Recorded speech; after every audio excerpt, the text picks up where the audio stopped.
আর কিছু আছে চিলে কান নিল টাইপের মানুষ, যা দেখবে অনলাইনে যা আসবে দেদাহার্সের প্রচার করা শুরু করবে। তুমি যে ফেসবুকে ইউটিউবিং করছো, ফেসবুকিং করছো, কখনো কি আমাকে জিজ্ঞেস করেছিলা, আমাদেরকে জিজ্ঞেস করেছিলা ভাই কি হয়েছে আপনাদের সাথে? তুমি এক পক্ষের কথা শুনে গালিগালাজ করছো, চরিত্র নিয়ে কথা বলছো, টাকার কেলেঙ্কারি দিচ্ছ। আর সবচেয়ে কষ্ট পেয়েছি আমি এখানে কিছু আলেম ওলামাও এর পক্ষে সাফাই গাওয়া শুরু করেছে। আমি এই জায়গায় কষ্ট পেয়েছি। শোনেন, আজকে মজা নিচ্ছেন, ট্রল করছেন, করেন, এটা আপনার দিকেও আসবে ইনশাল্লাহ, দেখে নিন। তবে এখন বলতে বাধ্য হচ্ছি, কারণ এটা ফেসবুকের যুগ। যেগুলো আমি ঘরের ত্রুটি মানুষের সামনে বলতে চাইতাম না কখনোই, কিন্তু এখন কিছু কিছু ঘটনাকে কেন্দ্র করে এগুলো বলতে বাধ্য হচ্ছে। না বললে মানুষের সামনে প্রকৃত সত্যটা উপস্থাপিত হবে না। আর কতদিন চুপ করে থাকবে? প্রসঙ্গে আসি। একটা ন্যাশনাল নিউজ যদি প্রচার করতে চান, আপনাকে পক্ষে বিপক্ষের কথা নিতে হবে না? একটা ন্যাশনাল নিউজ প্রচার করবেন, তাহলে বাদী বিবাদী উভয়ের কথা শুনতে হবে না? এই হলুদ সাংবাদিকতা, টোটালি হলুদ সাংবাদিকতা। পিছনে কি উদ্দেশ্য? উদ্দেশ্য হচ্ছে 1 নাম্বার ওয়াজ মাহফিলকে বিতর্কিত করা, নাম্বার 1।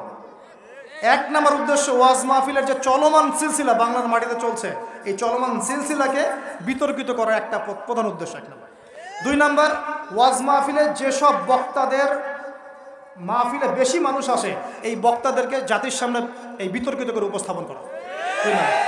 3 নাম্বার, আপনি যদি একজন বক্তা বা আলেমকে বিতর্কিত করতে চান, 2টা ইস্যু লাগবে আপনার। 1 নারী কেলেঙ্কারি, 2 অর্থের কেলেঙ্কারি। টাকার জন্য যদি আমরা মাহফিল করতাম, আজকে 10 তলা বাড়ি থাকতো।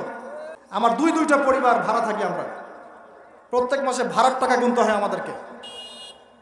আমাদের নাম্বার ফেসবুকে available, WhatsApp number available. Phone করে তো বলতে পারতেন যে ভাই আসলে কি হয়েছিল ঘটনা। তার মানে বোঝা যায় এর পিছনে একটা গভীর ষড়যন্ত্র আছে।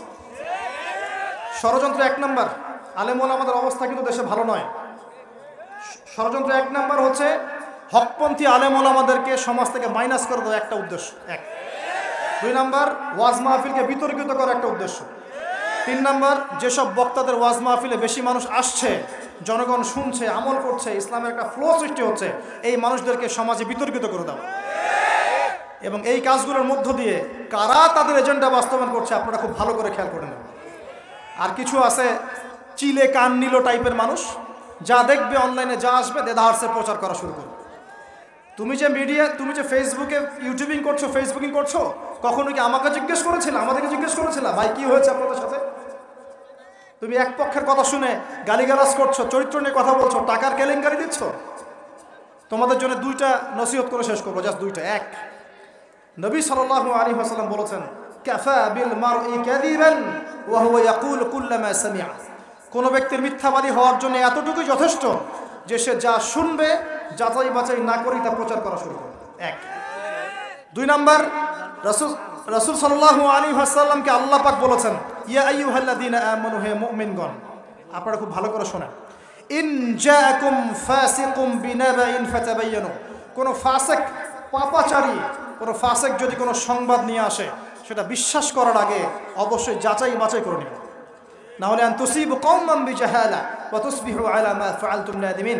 না হলে তোমরা অজ্ঞতাবশত এমন পদক্ষেপ নিয়ে ফেলবে যার ফলশ্রুতিতে তোমাদেরকে অনুতপ্ত হতে হবে। আর সবচেয়ে কষ্ট পেয়েছি আমি এখানে কিছু আলেম ওলামাও এর পক্ষে সাফাই গাওয়া শুরু করেছে। আমি এই জায়গায় কষ্ট পেয়েছি। শোনেন, আজকে মজা নিচ্ছেন, ট্রল করছেন, করেন, এটা আপনার দিকেও আসবে ইনশাল্লাহ, দেখে নিন।